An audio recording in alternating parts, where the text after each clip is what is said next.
வணக்கம் ட்ரேடர்ஸ். இன்னைக்கு நம்ம பிப்ரவரி 1ஆம் தேதி சனிக்கிழமைக்கான போஸ்ட் மார்க்கெட் ரிப்போர்ட் தான் பார்க்க போறோம். கரெக்ட்டு. இந்த சனிக்கிழமை பார்த்தீங்கன்னா, ஸ்பெஷல் ட்ரேடிங் செஷன் வச்சிருந்தாங்க.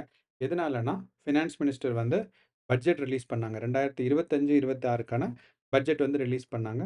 ஸோ, இதில நெறைய ஹைலைட்ஸ் வந்திருக்கு. ஒண்ணு பார்த்தீங்கன்னா, இன்கம் டாக்ஸ் இதுதான் ஹையஸ்ட் ஒரு இது. So, common man, middle man அதாவது நம்ம என்ன சொல்லுவோம்னா, நடுத்தர மக்களுக்கான இன்கம் டாக்ஸ் குறைக்கப்பட்டிருக்கு. ஏன்னா, ஆல்மோஸ்ட் ஒரு 12,00,000 வரைக்கும் வாங்குறவங்கலாம் யாரும் இருப்பாங்க? 12,00,000 மாச வருமானம். சாரி, வருஷ வருமானம் இருக்கிற வரைக்கும் யாரெல்லாம் இருப்பாங்க அப்டின்னா, நடுத்தர மக்கள் தான். ஸோ, இந்த நடுத்தர மக்களுக்கான டாக்ஸ் குறைக்கப்பட்டிருக்கு. ஸோ, இதுக்கான ஃபுல் கிரெடிட் யாருக்கு குடுக்குறாங்கன்னா, சோசியல் மீடியால இருக்க இன்ஃப்ளூயன்சர்ஸ்க்கு. என்னன்னா நெறைய மீம்ஸ் வந்துச்சு. இந்த வருஷமும் இன்கம் டாக்ஸ் அதிகப்படுமா? இல்ல குறையுமா? அப்டின்னு. பட் நம்மளோட ஃபினான்ஸ் மினிஸ்டர் 12 லேக்ஸ் வரைக்கும் இன்கம் டாக்ஸ்க்கு இன்கம்க்கு டாக்ஸ் கிடையாதுன்னு சொல்லியிருக்காங்க. அப்படின்னா வருஷத்துக்கு ஆல்மோஸ்ட் ஒரு 60,000லேருந்து 70,000 வரைக்கும் மிச்சப்படுத்தலாம். 12,00,000 வாங்குறவங்க. அப்படின்னா மாசத்துக்கு ஆல்மோஸ்ட் ரூ. 5,000 மிச்சப்படுத்தலாம். ஸோ இது நல்ல விஷயம் தான்.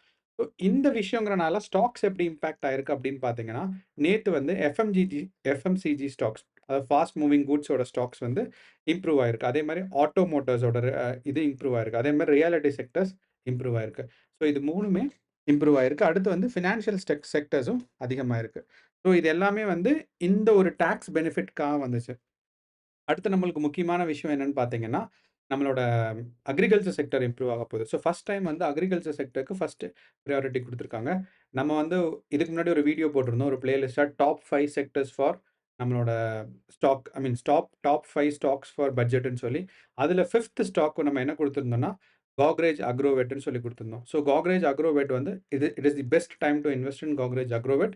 இல்லன்னா அக்ரிகல்ச்சர் பேஸ்ட் ஸ்டாக்ஸ் போல. ஸோ இது. ஸோ நான் நான் நம்மளோட ஸ்டாக்ஸ் அண்ட் பட்ஜெட்ஸ் பத்தி நான் ஸ்பெஷல் வீடியோ போடுறேன். அதே மாரி பட்ஜெட்டோட ஹைலைட்ஸ் பத்தியும் நான் ஸ்பெஷலா வீடியோ போடுறேன். நம்ம இன்னைக்கு நிஃப்டி 50யோட அனாலிசிஸ் மட்டும் பார்ப்போம். திங்கட்கிழமை என்ன நடக்குது? பிப்ரவரி 3ஆம் தேதிங்கிறதுக்கான அனாலிசிஸ் பார்ப்போம். அண்ட் நேத்து என்ன நடந்துச்சுங்கிறதுக்கானதும் பார்ப்போம். ஸோ நேத்து பார்த்தீங்கன்னா, மார்க்கெட் 23,000ல தான் க்ளோஸ் ஆயிருந்துச்சு. அங்கருந்து மேல போச்சு. ஸோ என்னோட எக்ஸ்பெக்டேஷன் என்ன இருந்துச்சுன்னா, மார்க்கெட் 24 வரைக்கும் போறதுக்கு வாய்ப்பில்ல. அட்லீஸ்ட் 23,600, 23,700 வரைக்கும் போகும்னு. ஆனா, மார்க்கெட் 23,600யும் கிராஸ் பண்ணிருச்சு.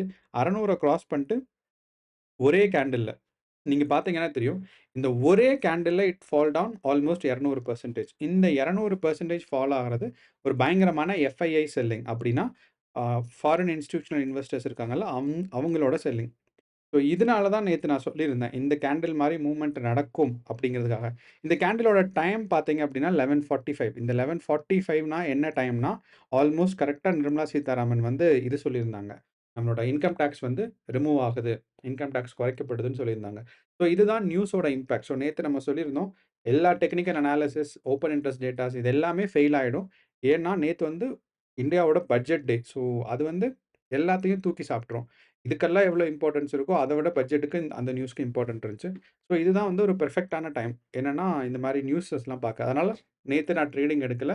இதே தான் நானும் சொல்லியிருந்தேன். நேத்து நான் ட்ரேடிங் எடுக்க மாட்டேன்னு. ஜஸ்ட் அனாலிசிஸ் மட்டும் தான் பார்த்துட்டு இருந்தேன். ஸோ இந்த இல்லன்னா, நேத்து பில்ட் பண்ணது, முந்தா நேத்து பில்ட் பண்ணது எல்லாமே இந்த ஒரே கேண்டில்ல 200 பாயிண்ட்ஸ் கீழ வந்துருச்சு. அதுக்கப்புறம் கொஞ்சம் கொஞ்சம் மார்க்கெட் ரெக்கவர் ஆகி, நல்ல விஷயம் என்னன்னா, 23,500க்கு பக்கத்துல போய் க்ளோஸ் ஆயிருக்கு. அப்படின்னா, மார்க்கெட் ஸ்டில் மேல போறதுக்கான வாய்ப்பு இருக்குன்னு அர்த்தம். ஸோ என்னன்னா, மார்க்கெட் நான் உங்களுக்கு ஏற்கனவே சொல்லியிருந்தேன். நம்மளோட இந்த லோவஸ்ட் பாயிண்ட் 23லேருந்து 23,500க்குள்ள இதெல்லாம் டெலீட் பண்ணிடுறேன். ஸோ நம்ம நேத்து என்ன சொல்லியிருந்தோம்னா, மார்க்கெட் ஒண்ணா மேல இருக்க பாக்ஸ்ல இருக்கும். இல்லன்னா கீழ இருக்க பாக்ஸ்ல இருக்கும்ன்னு சொல்லி, இந்த ஒரே ஒரு ரெட் கேண்டில் மட்டும் இல்லன்னா, நேத்து மார்க்கெட் கண்டிப்பா மேல போயிருந்திருக்கும். இந்த ஒரு ரெட் கேண்டிலுக்கு அப்புறம் பார்த்தீங்கன்னா, கீழ இருக்க பாக்ஸ்க்கு வந்துருச்சு. ஸோ இப்ப நான் இதெல்லாம் டெலீட் பண்ணிடுறேன். ஸோ இதான் நம்ம நேத்தோட அனாலிசிஸ். நேத்தோட அனாலிசிஸ் பார்த்தீங்கன்னா, ஒரு 50, 60% தான் கரெக்ட்டா இருந்துச்சு. காரணம் நியூஸோட இம்பாக்ட் யாருக்கும் சொல்ல முடியாது. அப்போ நேத்தோட பிரைஸ் ஆக்ஷன்ஸ் நமக்கு பார்த்திருந்தோம் அப்படின்னா, மார்க்கெட் இந்த லெவல கிராஸ் பண்ணல. ஸோ நமக்கு இந்த லெவல கிராஸ் பண்ணாம மார்க்கெட் குரோயிங் மார்க்கெட், ட்ரெண்டிங் மார்க்கெட்டா இல்ல. ஆனாலுமே என்னன்னா, ஒரு நல்ல விஷயம் மார்க்கெட் 23,400 கீழ கிராஸ் பண்ணல. அதே மாரி market towards the end of the டேல க்ளோஸ் ஆனது 23,500க்கு பக்கத்துல. இது ஒரு நல்ல விஷயம். ஏன் அப்டின்னா, நம்மளோட மார்க்கெட் இந்த 23,000ம் 23,500க்குள்ளேயும் தான் ரொம்ப நாளா ஃப்ளக்சுவேட் ஆயிட்டு இருந்துச்சு. அதாவது இந்த ரேஞ்ச். அப்போ இந்த ரேஞ்சோட அப்பர்ல க்ளோஸ் ஆயிருக்கு. அதாவது மேல இருக்க ஒரு ரேஞ்சுல க்ளோஸ் ஆயிருக்கனால, நாளைக்கு மார்க்கெட் குரோ ஆறதுக்கான வாய்ப்புகள் கொஞ்சம் அதிகமாக இருக்கு. ஸோ ஆனாலுமே இதோட வாய்ப்புகள் அதிகமாக இருக்குன்னு மட்டும் சொன்னா பத்தாது. நமக்கு டெக்னிக்கல் அனாலிசிஸும் வேணும்ல. அப்போ இந்த அனாலிசிஸ்ல நான் வந்து ஒரு புது இண்டிகேட்டர் எடுத்திருக்கேன். ஏன்னா சிம்பிள் மூவிங் ஆவரேஜ். முன்னாடி இருக்க சிம்பிள் மூவிங் ஆவரேஜ் என்னன்னா, என்னோட சாரி இது சிம்பிள் மூவிங் ஆவரேஜ் இந்த 90, 20, 50, 100 இத தான் நம்ம எடுத்திருந்தோம் முன்னாடி. ஆனா, எனக்கு இது வந்து கொஞ்சம் பெட்டரா இருந்துச்சு. 2மே ஆல்மோஸ்ட் சேம் தான். நம்ம லைக் லைன்ஸ் போறதெல்லாம் சேம் தான். ஆனா, இந்த எஸ்எம்ஏ என்ன பண்ணுது அப்டின்னா, நான் உங்களுக்கு சொல்லுவேன். Diamond crossing as well as death crossing. அத வந்து இண்டிகேட் பண்ணுது. இங்க பாருங்க. ஸோ ஜனவரி 30ஆம் தேதி 11 மணிக்கு கோல்டன் கிராஸ் வந்திருக்கு அப்டின்னு சொல்லி. டைமண்ட் இல்லன்னா கோல்டன் கிராஸ்ன்னு சொல்லுவாங்க. இதே இது வந்து நீங்க இந்த இடத்துல பார்த்தீங்கன்னா, டெத் கிராஸ் இருக்கு. கோல்டன் கிராஸ் இருக்குன்னு. ஸோ இது ஒரு இண்டிகேட்டர். ஸோ நான் என்ன நினச்சேன்னா, நம்ம வியூவர்ஸ்க்கு வந்து இத சொன்னா, லைக் ஒரு ஒரு தடவ வந்து ஞாபகம் வச்சுக்க வேண்டாம். கோல்டன் கிராஸ் இல்லன்னா டைமண்ட் கிராஸ் அப்படிங்கிற மாரி இண்டிகேஷன் இருக்கு அப்படின்னா, மார்க்கெட் மேல போகும்னு அர்த்தம்னு. ஸோ இத தான் குடுத்துருக்கு. அண்ட் நம்மளோட கலர்ஸ் அதே தான் ரீட்டெயின் பண்ணியிருக்கேன். ஸோ இவங்க 50யும் 200ஓட க்ளோசிங் எடுத்திருக்காங்க. ஸோ நம்ம எப்பயுமே வந்து க்ளோஸா இல்ல மிடில்ல எடுக்கலாம். ஆவரேஜ் எடுக்கலாம். இல்லன்னா ஓப்பன் எடுக்கலாம். ஸோ யூசுவலா க்ளோஸ் தான் இம்பார்ட்டன்ட். ஏன் க்ளோஸ் இம்பார்ட்டன்ட்னா, எல்லா ஆர்டர்ஸும் க்ளோஸ் ஆகும்னு அர்த்தம். ஓப்பன்ல எடுத்தோம்னா, ஓப்பன் ஆர்டர்ஸ் நெறையா இருக்கும். ஸோ அப்போ நம்மளோட மார்க்கெட் ட்ரெண்ட் ஆகத பொறுத்து நமக்கு பார்த்தோம் அப்டின்னா, மார்க்கெட் வந்து டுவர்ட்ஸ் மூவிங் அப்சைட் தான் இருக்கு. ஆனா எவ்வளோ தூரம் மேல போகும் அப்படிங்கிறது நமக்கு வந்து நாளைக்கு இதே மாரி இந்த ஒரு 2, 3 டேஸ்க்கு அப்புறம் நியூஸ்ல தான் நமக்கு தெரியும். ஸோ இத எடுத்து பார்த்தீங்கன்னா, ஒரு மார்க்கெட் வந்து இங்க ஒரு first bottom, double bottom, triple bottom. So இது 3மே மார்க்கெட் வந்து ட்ரெண்டிங் மார்க்கெட்ல தான் நமக்கு இருக்க போகுது. அப்போ எப்போ வந்து இந்த சேனல பிரேக் பண்ணுதோ, அடுத்து வந்து இங்கேருந்து மார்க்கெட் மோஸ்ட்டா இதுவரைக்கும் போகும். அப்போ நாளைக்கு நம்மளோட ட்ரெண்ட் லைன் அனாலிசிஸ் வச்சு பார்க்கும்போது 23,700 வரைக்கும் போறதுக்கான சான்சஸ் இருக்கு. இத நான் கொஞ்சம் எக்ஸ்டெண்ட் பண்றேன். 3ஆம் தேதியிலேருந்து 4ஆம் தேதி வரைக்கும் மார்க்கெட் எக்ஸ்டெண்ட் பண்ணிக்கிறேன். ஸோ இப்ப நாளைக்கு ட்ரெண்டிங் மார்க்கெட்டா இருந்தா, மார்க்கெட் வந்து மேல போகும். இதே இது சப்போஸ் டவுன்வர்ட்ஸ் மார்க்கெட்டா இருக்கு அப்டின்னா, நான் வந்து இங்க ஒரு ட்ரெண்ட் லைன் வரைஞ்சுக்கிறேன். ஸோ இந்த ஒரு ட்ரெண்ட் லைன் வந்து நீங்க நெறைய இடத்துல பார்த்திருப்பீங்க. இதுக்கு பேரு ட்ரெண்ட் லைன்ன்னு பேரு. ஸோ அப்வர்ட்ஸ் போனா எப்படி போகும்? டவுன்வர்ட்ஸ் போனா எப்படி போகும்ன்னு. ஸோ இது வந்து டவுன்வர்ட்ஸ் ட்ரெண்ட் லைன். இந்த 2 ட்ரெண்ட் லைன். அப்போ மார்க்கெட் வந்து நம்மளோட சிம்பிள் மூவிங் ஆவரேஜ் இந்த இடத்துல இருக்கு. ஓகே. இது வந்து நம்மளோட சிம்பிள் மூவிங் ஆவரேஜ். இந்த சிம்பிள் மூவிங் ஆவரேஜ்ல 50 எஸ்எம்ஏ மேல இருக்கு. 100 நடுவுல, 200 கீழ. ஸோ மார்க்கெட் வந்து டுவார்ட்ஸ் தி குரோத் ஃபேஸ்ல தான் இருக்கு. இப்ப நான் என்ன பண்றேன்னா, நான் வந்து புல்லிஷ் ட்ரெண்டிங் வரைஞ்சிருக்கேன். பியரிஷ் ட்ரெண்டிங் வரைஞ்சிருக்கேன். ஸோ இந்த crossing point is very important. So market வந்து இந்த கிராஸ் பாயிண்ட்ட தாண்டுனதுக்கப்புறம், மார்க்கெட் மேல போறதுக்கான சான்ஸும், கீழ வர்றதுக்கான சான்ஸும் இருக்கலாம். இது எப்போன்னா, நாளைக்கு 11:00 அப்போ நாளைக்கு 11:00 வரைக்கும் நீங்க கேர்ஃபுல்லா இருக்கணும்.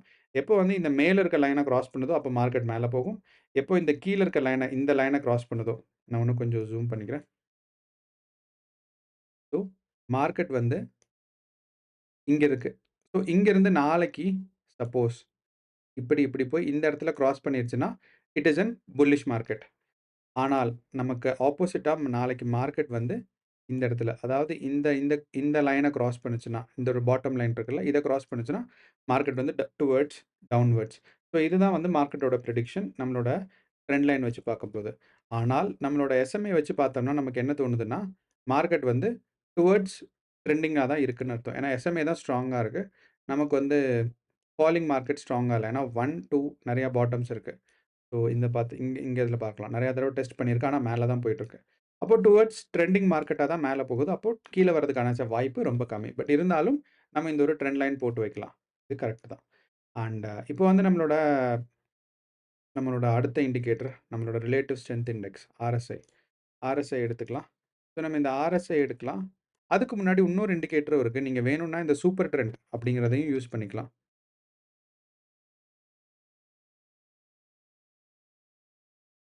ஓகே. என்னால ஆட் பண்ண முடியல. ஸோ நம்ம இந்த சூப்பர் ட்ரெண்டையும் யூஸ் பண்ணிக்கலாம். ஆனா, இப்ப இந்த ரிலேட்டிவ் ஸ்ட்ரென்த் இண்டெக்ஸ் வந்து 50 பக்கம் இருக்கிறனால, இட் கேன் க்ரோ அப் இல்லன்னா டவுன்.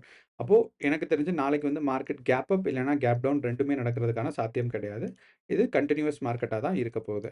அடுத்து நம்மளோட ஓப்பன் இன்ட்ரெஸ்ட் டேட்டா அனாலிசிஸ் பண்றோம். ஸோ, இப்ப வரைக்கும் நம்மளோட ட்ரெண்ட் லைன் பார்க்கும்போது மார்க்கெட் மேல போப்போது. எஸ்எம்ஏ பார்க்கும்போது மார்க்கெட் மேல போப்போது. நம்மளோட ஆர்எஸ்ஐ பார்க்கும்போது மார்க்கெட் வந்து கேப் டவுன் இல்லாம இருக்க போகுது. இதுதான் இப்ப இருக்க அனாலிசிஸ். அடுத்து நம்மள open interest analysis. And open interest analysis பார்த்தீங்கன்னா, பிப்ரவரி 1ஆம் தேதி ரொம்ப டிஃபரெண்ட்டா இருக்கு. நான் 31ஆம் தேதிக்கான ஓப்பன் இன்ட்ரெஸ்ட் காமிக்கிறேன். உங்களுக்கு ரொம்ப கிளியரா தெரியும். இந்த இடத்துல பாருங்க. இப்ப தெரியும் உங்களுக்கு. ஸோ அப்சைட் போறதுக்கான வாய்ப்பு நெறையா இருந்திருக்கு. ஆனா நான் சொன்னேன் இந்த 23,600ல இருக்கு. பட் எவ்வளோ தூரம் எஃபெக்டிவா இருக்கும் அப்படின்னு சொல்லி, எனக்கு தெரிஞ்சு இங்க ஓப்பன் இன்ட்ரெஸ்ட் டேட்டாவ விட நியூஸ் தான் ரொம்ப வந்து இம்பாக்ட் பண்ணியிருந்திருக்கு. ஸோ நேத்தோட மார்க்கெட்ட. அண்ட் நாளையோட மார்க்கெட் நம்மளோட ஓப்பன் இன்ட்ரெஸ்ட் டேட்டா பார்த்தோம் அப்படின்னா, 24 வரைக்கும் போறதுக்கு வாய்ப்பு இருக்கு. நாளையோட டேட்டாவும் ஒரே மாரி தான் இருக்கு போல. கரெக்ட். பிப்ரவரி 1. ஆனால் பிப்ரவரி 1க்கு பார்த்தீங்கன்னா, 23,500ம் 500க்குள்ள கால் ஆப்ஷன்ஸ் வந்து கம்மியா தான் இருக்கு. ஆனா 23,600ல கால் ஆப்ஷன்ஸ் 53 வரைக்கும் இருக்கு. ஸோ நாளைக்கும் மார்க்கெட் 23,600 வரைக்கும் போறதுக்கான சான்சஸ் நெறையா இருக்கு. ஏற்கனவே மார்க்கெட் வந்து 23,400 டெஸ்ட் பண்ணிட்டு தான் மேல வந்திருக்கு. ஸோ அப்ப அப்படிங்கிறனால மார்க்கெட் வந்து டுவர்ட்ஸ் 23,600 போறதுக்கான வாய்ப்பு நெறையா இருக்கு. இருந்தாலும் நான் ஒரு பேண்ட் வரைஞ்சிடுறேன். ஸோ இந்த பாக்ஸ்க்குள்ள தான் நாளைக்கு மார்க்கெட் இருக்கிறதுக்கான வாய்ப்பு நெறையா இருக்கு. ஸோ 23,600ம் 23,400ம் இதுதான். ஸோ இந்த ஒரு 200 பாயிண்ட்ஸ் மூவ்மெண்ட் தான் நாளைக்கு நடக்கிறதுக்கான சான்சஸ் நெறையா இருக்கு. நான் இது நெறையா பாக்ஸஸ்லாம் போட்டு வைக்கிறனால உங்களுக்கு கன்ஃப்யூஷனா இருக்கும். அதனால நான் என்ன பண்ண போறேன்னா, மேபி நம்ம ஒரு பேரலல் லைன் வரைஞ்சிடலாம்.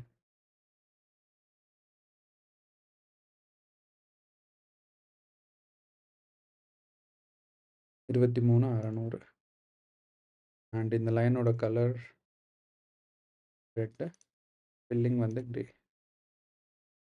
ஃபில்லிங் வந்து எல்லோ கலர் குடுத்துரலாம். ஸோ இதுதான் நம்மளோட சப்போர்ட் அண்ட் ரெசிஸ்டன்ஸா இருக்க போகுது. நாளைய பொறுத்தளவு. ஸோ 23,400ம் 23,600ம் அண்ட் இந்த சப்போர்ட் அண்ட் ரெசிஸ்டன்ஸ்லேருந்து மார்க்கெட் பிரேக் ஆச்சுன்னா, செகண்ட் சப்போர்ட் அண்ட் ரெசிஸ்டன்ஸ் எங்க இருக்குங்கிறத நம்ம இப்ப சொல்லலாம். ஸோ நிஃப்டில தான் இருக்கு நமக்கு. எஸ் நிஃப்டி அண்ட் நாளைக்கு மார்க்கெட் இந்த 23,600 பிரேக் ஆச்சுன்னா 700 வரைக்கும் போகும். அதே மாரி 400 பிரேக் ஆச்சுன்னா 100 பாயிண்ட்ஸ் தான் கரெக்ட்டா கேப் இருக்கு. அப்போ நம்ம வந்து நெக்ஸ்ட் ஒரு ட்ரெண்ட் லைன் வரையலாம். 23, 23,400ம் 23,300ம் 23,300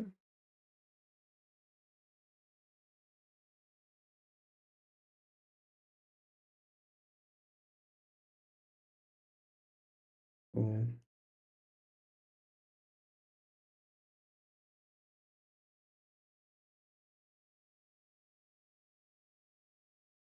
கரெக்ட்டா இருக்கா பிரைஸ்? எஸ். சாரி. இப்ப 23,300ன்னு நான் ஒரு லைன் வரையறேன். அங்கருந்து பேரலல் லைன் நான் 23,700 வரைக்கும் கொண்டு போறேன். ஸோ இத வந்து நாளைக்கு நம்ம இங்க வச்சிரலாம். ஸோ இதுதான் நம்மளோட சேனல். அப்போ நாளைக்கு வந்து மார்க்கெட் மேல போச்சுன்னா, ஆல்மோஸ்ட் ட்ரெண்டிங் லைன்ல 23 ஆ எங்க வரைக்கும் போகும்? 23,600ம் அத தாண்டுனா 23,700 வரைக்கும் போறதுக்கான வாய்ப்பு இருக்கு. ஸோ இதுதான் நம்மளோட பேண்ட்ஸு. ஸோ நீங்க வந்து ட்ரெண்ட் லைன் வச்சு அனலைஸ் பண்ணலாம். இல்லன்னா நம்மளோட எஸ்எம்ஏ, அப்படி இல்லைனாலும் நம்மளோட ஆர்எஸ்ஐ. ஸோ ஆர்எஸ்ஐ எப்பயுமே இது நல்லா ஞாபகம் வச்சுக்கோங்க. லைக் மார்க்கெட் ஆனா இருக்கும்போது, மார்க்கெட் ரிவர்ஸ் ஆகுமா? அதாவது லாங் ஷார்ட் எடுக்கணுமா? லாங் கால் எடுக்கணுமா? இல்லன்னா ஷார்ட் கால் எடுக்கணுமா? அப்படிங்கிறத டிசைட் பண்றதுக்கு ஆர்எஸ்ஐ ரொம்பவே யூஸ் ஆகும். நீங்க என்னன்னா ஆர்எஸ்ஐ இந்த இடத்துல பாருங்க. இந்த இடத்துல ஆல்மோஸ்ட் நமக்கு 70ய தாண்டிருச்சு. வேல்யூ இங்க கடைசியில இருக்கும். ஸோ இந்த இடத்துல நம்ம லைன் வைக்கும்போது இந்த கடைசியில வேல்யூ பார்த்தீங்கன்னா 70ய தாண்டிருச்சு. 70ய தாண்டுனோனவே யூ ஷுட் எக்ஸ்பெக்ட் மார்க்கெட் வந்து ஒரு புல் பேக் எடுக்கணும். ஆனா இவ்ளோ அதிகமான புல் பேக் நான் எக்ஸ்பெக்ட் பண்ணல. பட் புல் பேக் எடுக்கணும். அப்போ இந்த இடத்துல நீங்க வந்து மார்க்கெட் ரெட் கேண்டில் வந்துச்சு அப்படின்னா, நீங்க வந்து கொஞ்சம் யோசிக்கிறதுல டவுட் இருக்கு. ஐ மீன் யோசிக்கணும் தான். மார்க்கெட் வந்து உங்களுக்கு நெகட்டிவா போகும்னு. ஆனா ஒரே கேண்டில்ல இவ்ளோ தூரம் பாயிண்ட்ஸ் இறங்குங்கிறது இட் இஸ் ஹைலி அன்எக்ஸ்பெக்டட். அதனால இந்த இந்த கேண்டில்ல நம்ம ஒண்ணும் பண்ண முடியாது. நமக்கு கண்டிப்பா போன ப்ராஃபிட்ஸ் லாஸ்ல தான் இருக்கும். ஒருவேள நீங்க சேடில் எடுத்திருந்தீங்கன்னா, மேபி ப்ராஃபிட்ஸ்ல வந்திருக்க சான்சஸ் இருக்கு. அண்ட் நம்மளோட இந்த இடத்துல ஸ்டாக்ஸ் இருக்கு பாருங்க கால். இது வந்து ஒரு பெர்ஃபெக்ட்டான என்ட்ரி பாயிண்ட். ஸோ இந்த என்ட்ரி பாயிண்ட்க்கு வந்து ஆர்எஸ்ஐ ரொம்ப ஹெல்ப் பண்ணும். என்னன்னா, லோவர் சைட்ல இருக்கோ, இல்ல அப்பர் சைட்ல இருக்கோ மார்க்கெட் வந்து ரிவர்ஸ் ஆக போகுதுன்னு அர்த்தம். அதுதான். ஸோ இப்போ ஆர்எஸ்ஐ பிளஸ் எஸ்எம்ஏ வச்சு நாளைக்கு நீங்க ட்ரேட் பண்ணலாம். பிளஸ் வந்து இந்த ட்ரெண்ட் லைன்ஸும் நீங்க யோசிச்சுக்கலாம். அண்ட் நான் என்ன சொல்றேன்னா, ரொம்ப அனாலிசிஸ்க்காக மட்டும் தான் நான் இவ்ளோ இது வச்சிருக்கேன். அனாலிசிஸ் இல்லன்னா என்னோட சார்ட் இப்படி தான் இருக்கும். வேற ஒண்ணும் பெருசாவே இருக்காது. ஸோ வெறும் நம்மளோட சப்போர்ட் அண்ட் ரெசிஸ்டன்ஸ் நமக்கு ஏற்கனவே தெரியும். அந்த சப்போர்ட் அண்ட் ரெசிஸ்டன்ஸ்க்கு அப்புறம் இருக்கும். ஸோ யூசுவலா மினிமம் அனாலிசிஸோட அங்க சார்ட்ட வச்சுக்கோங்க.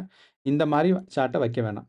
ஆஃப்டர் த மார்க்கெட் அனாலிசிஸ் பண்ணவோ, இல்ல வந்து நீங்க வந்து பேக் டெஸ்ட் பண்ணவோ, இந்த மாரி வச்சுக்கிறது ஓகே. பட் மார்க்கெட்லாம் முடிஞ்சு நீங்க ட்ரேட் எடுக்கும்போது, எனக்கு இப்படி வச்சுக்கிறது தான் பெஸ்ட். ஏன்னா, டூ மச் ஆஃப் கன்ஃப்யூஷன் உங்களுக்கு வந்து இருக்கும். ஸோ மேபி வேணும்னா ஒரு 2 லைன் சப்போர்ட் அண்ட் ரெசிஸ்டன்ஸ் எங்க இருக்குங்கிறத நீங்க 2 லைன் வரைஞ்சு வச்சுக்கலாம். மத்தபடி நீங்க நெறையா வச்சீங்கன்னா ரொம்ப கன்ஃப்யூஸ்டா இருக்கும். மார்க்கெட் சார்ட் எவ்வளோ தூரம் நீட்டா இருக்கோ, அவ்வளோ தூரம் நமக்கு கிளாரிட்டி கிடைக்கும். அண்ட் அவ்வளோதான் நண்பர்களே. இதான் நிஃப்டி 50யோட அனாலிசிஸ். ஸோ நாளைக்கு வந்து நான் பட்ஜெட்டோட இம்பாக்ட் வந்து நாளைக்கு ஒரு 2, 3 நாளைக்கு இருக்கும். ஸோ மார்க்கெட் க்ரோ ஆறதுக்கு பட்ஜெட்டோட இம்பாக்ட் வச்சு பார்க்கும்போது ரொம்ப கம்மி தான். ஏன்னா எஃப்எம்சிஜி மார்க்கெட்ஸ் தான் க்ரோ ஆகும். நிஃப்டி எஃப்எம்சிஜில வேணும்னா நீங்க வந்து இன்வெஸ்ட் பண்ண ட்ரை பண்ணலாம். அண்ட் இதுதான் நிஃப்டி 50யோட அனாலிசிஸ். அண்ட் உங்க ஃப்ரெண்ட்ஸ் அண்ட் ஃபேமிலி யாராவது ட்ரேட் பண்றாங்கன்னா, அவங்களுக்கு இந்த வீடியோ ஷேர் பண்ணுங்க. ஸோ தட் பயனுள்ளதா இருக்கும். அதே மாரி daily Nifty and bank Nifty analysis தெரிஞ்சுக்கிறதுக்கு சேனல சப்ஸ்கிரைப் பண்ணுங்க. நம்ம வந்து பட்ஜெட் பத்தி அனாலிசிஸ் நம்ம பண்ண போறோம். பட்ஜெட்டோட ஸ்டாக்ஸ் என்னென்னங்கிறதெல்லாம் வாட்ச் பண்றதுங்கிறத பட்ஜெட் ரிப்போர்ட்டா நம்ம வந்து இது பண்ண போறோம். அண்ட் பட்ஜெட்டோட ஹைலைட்ஸ் என்னென்ன? நமக்கு என்னென்னலாம் யூஸ்ஃபுல்லா இருக்கும்? நம்மளோட ஸ்டாக் மார்க்கெட்ல என்னென்னலாம் இம்பாக்ட் வரப்போகுது? ஸோ இந்த மாரி 3 வீடியோ நம்ம போட போறோம். ஸோ சேனல ஃபாலோ பண்ணிக்கோங்க. ஸோ தட் பட்ஜெட்டோட ஹைலைட்ஸ் நம்ம டிஃபரெண்ட்டா ஒரு நல்ல யூஸ்ஃபுல்லான வீடியோவா இருக்கும். நன்றி, வணக்கம்.